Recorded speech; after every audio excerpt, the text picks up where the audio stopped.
Hari ke-35 mengkonsumsi pola makan vegan atau vegetarian 1 hari dalam sebulan. Right, kita akan masuk ke hari 34. Jadi namanya hormonal imbalance. Nah, apa aja sih Bu gejala-gejala bisa menyeimbangkan hormon kita bisa mendibang nih, saya mau mendibang semua anggapan-anggapan atau pemikiran yang salah soal hormon tentang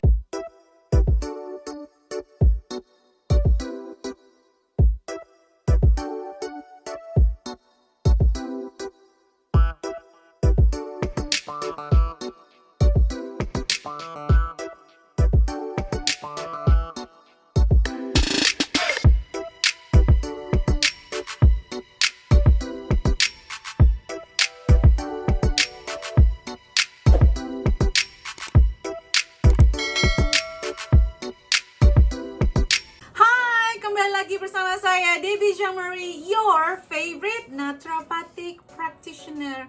Loh, kok tonnya suaranya sama? Ini podcast Micro Habit. Saya lihat Micro Habit yang di Root of Life TV yang animasi lebih banyak penontonnya ya. Berarti teman-teman lebih suka yang animasi ya. Tapi anyway, buat teman-teman yang mau belajar micro habit yang sudah saya share di Instagram saya tahun 2021 tapi lewat podcast, misalnya cuma sambil dengerin, sambil ngurus anak, sambil masak segala macam, bisa dengerin ini ya, karena ada suara saya yang menjelaskan. Semoga suka dengan suara saya yang cicit cuit ini, kata suami saya, kayak cicit cuit. Oke, sebelum kita mulai jangan lupa untuk di subscribe, di share, di komen, di like. Oke? Right, kita akan masuk ke hari 34. Jadi teman-teman, volume berikutnya ini nih, ini akan kita ngebahas tentang keseimbangan hormon. Saya itu struggle dengan hormon cukup lama. Jadi saya ada endometriosis, ada miom, ada fibroids dulu. Punya anak waktu itu agak punya kendala, nggak jelas, atau disebut dengan unexplained infertility. Jadi gimana sih cara kita untuk bisa menyeimbangkan hormon kita bisa mendibang nih, saya mau mendibang semua anggapan-anggapan atau pemikiran yang salah soal hormon, tentang detoksifikasi dan lain-lain sumber pengganggu hormon kita, terutama perempuan ya, yang memang manusia hormon kita. Oke, micro habit hari ke-34 adalah pastikan daripada ngomongin detox A, B, C, D, E, F, G, yang paling simpel aja deh, buang air besar setiap hari. Irfan nanti minta tolong dimasukin ya Bristol Stool Chart. Irfan dan Daisy tolong masukkan Bristol Stool Chart biar teman-teman bisa belajar lewat sini. Nanti teman-teman bisa lihat videonya ya sedikit ya. Bristol Stool Chart seperti apa sih bentuk air besar kita yang bagus itu seperti apa. Aku tahu sebagai orang Indonesia yang lahir dan besar di Indonesia, kita tuh nggak bahas soal air besar. Penting loh teman-teman untuk ngebahas soal air besar, karena disitulah jendela rumah kita. Yang paling simpel aja deh, berapa kali sih kita buang air besar tiap hari? Nggak wajib loh hukumnya loh. Ada yang nggak tiap hari. Saya pernah ngeliat ada TikTokan seorang gadis remaja yang bilang, saya kalau bisa tukeran, saya pengen tukeran pantat. Karena ternyata perempuan ini juga susah buang air besar, jadi konstipasi. Saya juga dulu terus terang di umur-umur 20 ya, sebelum saya pindah, awal 20 sebelum saya pindah ke UK. Saya pindah ke UK itu umur 24. Jadi awal-awal tuh ingat saya itu pup itu cuman 3 hari sekali. Jadi seminggu cuma 2 kali, 3 kali paling banyak. Dan saya anggap itu normal, karena nggak dibahas, nggak ada yang ngomongin, nggak ada yang curhat gitu ya. Atau paling saya dengar orang-orang kalau makan cabai jadi diare, jadi cair gitu. Nah sebenarnya gimana sih bentuk pup yang bagus? Coba nanti dicek ya di sini. Terus juga biasain tiap hari, dan kalau bisa sih sesuai dengan body clock tuh sekitar jam 5 sampai jam 7 pagi atau begitu bangun. Jadi nggak lama dari bangun tuh keinginan untuk buang air besar terjadi. Jadi teman-teman, kalau bisa malah buang air besar itu, kalau kita makannya 3 kali sehari, berarti ya bisa 3 kali sehari. Dan itu masih normal hitungannya, belum hitungannya diare ya itu ya. Itu, nah teman-teman, biasanya dibahas. lihat nanti chartnya, terus kamu yang mana, kamu yang di mana, karena ini menjadi jendela rumah kita, apa kita konstipasi atau kita kemungkinan punya intoleransi terhadap makanan-makanan yang kita makan. Jadi muncullah gitu ya, muncullah diare seperti laktosa intoleran. Laktosa intoleran itu dapat mencetus diare atau BAB yang cair, lebih cair. Oke, micro habit hari berikutnya, hari ke-35. Mengkonsumsi pola makan vegan atau vegetarian 1 hari dalam sebulan. Saya itu praktisi kesehatan yang gak gampang menganjurkan untuk orang mengikuti pola makan vegan atau vegetarian. Kenapa? Karena kekurangan nutrisinya itu jadi besar kalau tidak dijalankan dengan yang sebenar-benarnya. Nanti ada kekurangan zat besi, kekurangan zinc, kekurangan B12 yang kebanyakan sumbernya adalah dari protein hewani. Itu alasan utamanya. Karena banyak yang ikut-ikutan. Walaupun itu etikal ya, teman-teman harus belajar. Kebutuhan manusia itu sama setiap hari. Ada A, B, C, D, E, F, K. Saya nggak ada F-nya, nggak ada F. A, B, C, D, E, K. Terus ada beragam mineral kayak iron, zinc yang penting sekali untuk imun tubuh kita dan metabolisme dan hormon dan lain-lain. Jadi pastikan, kenapa saya anjurkan sekali dalam sebulan, teman-teman, yang namanya detox itu paling banyak ya adalah kita mengadopsi vegan. Saya ingat waktu saya membantu suami saya terlepas dari diagnosa kanker, hampir 13 tahun yang lalu nih sekarang nih ya, itu kita menjalankan complete strict vegan diet selama 3 bulan.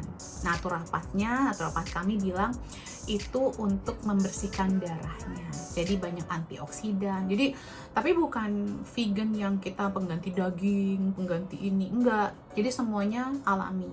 Semuanya langsung. Kalau beans pengganti daging paling beans, soya chunks itu ya mungkin saya pakai ya. Jadi minimal, prosesnya minimal sekali. Jadi itu suami saya terbebas ya, cuma 3 bulan aja sampai detik ini, hampir 13 tahun. Dan untuk orang-orang yang susah buang air besar, sebenarnya kunci utamanya juga adalah serat dari sayur-sayuran.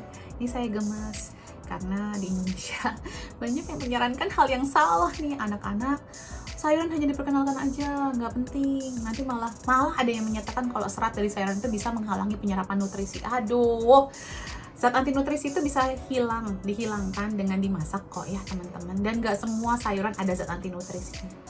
Jadi mohon dipelajari, mohon praktisi kesehatan, diedukasi yang benar masyarakat ya. Masyarakat juga cari ilmu itu jangan cuma dari satu sisi. Kalau misalnya saya dari sisi naturopati memberikan satu ilmu baru, cross check aja, double check aja. Kita semua punya kemampuan dan kesempatan yang sama kok untuk cross check ya. Jadi biasanya sih kalau kayak udah ngomongin kanker tuh biasanya saya langsung ke go vegan ya. Kanker itu biasanya langsung, salah satu penyakit yang mungkin saya akan anjurkan adalah kanker, asma, itu psoriasis mungkin sebagian saya akan sarankan untuk go vegan dulu. Karena memang ada beberapa kondisi pencernaan manusia itu kalau sudah terlalu asidik sistemnya. Bukan karena kebanyakan makan yang asam-asam ya, tapi kebanyakan makanan yang bersifat asam atau bersifat asidik yang biasanya produk olahan, manis-manis, gula-gula, itu biasanya kemampuan atau enzim untuk memecah proteinnya itu kurang. Jadi kurang mampu untuk mencerna protein. Jadi nanti menimbulkan masalah-masalah keluar tubuhnya. Oke, micro habit hari berikutnya adalah hari ke-36. Gimana sih Bu caranya mengeliminasi estrogen setiap hari secara natural?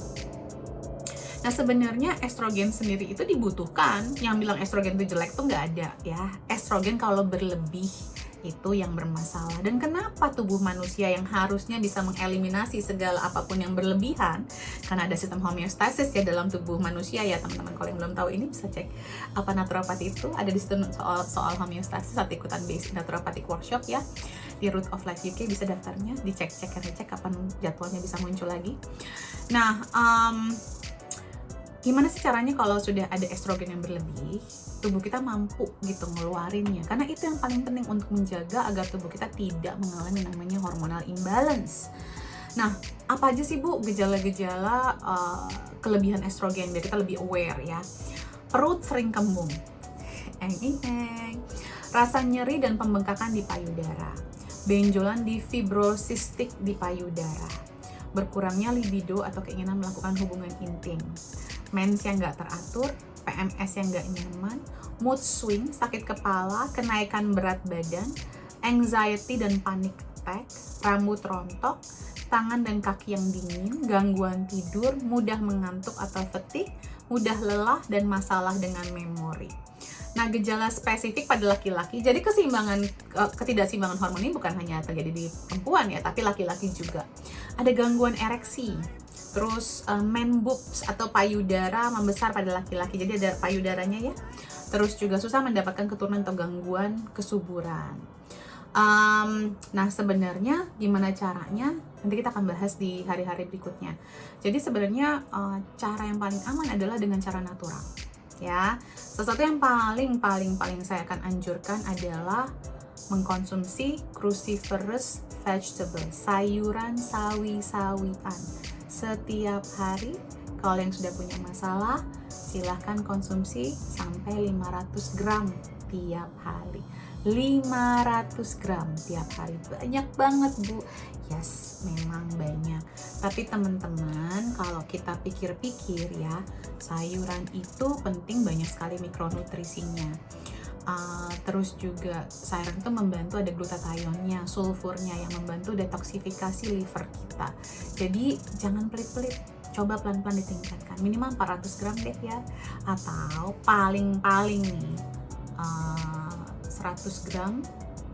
150 gram per hari. Jadi 1 kilo per minggu, tetapi harus 3 macam.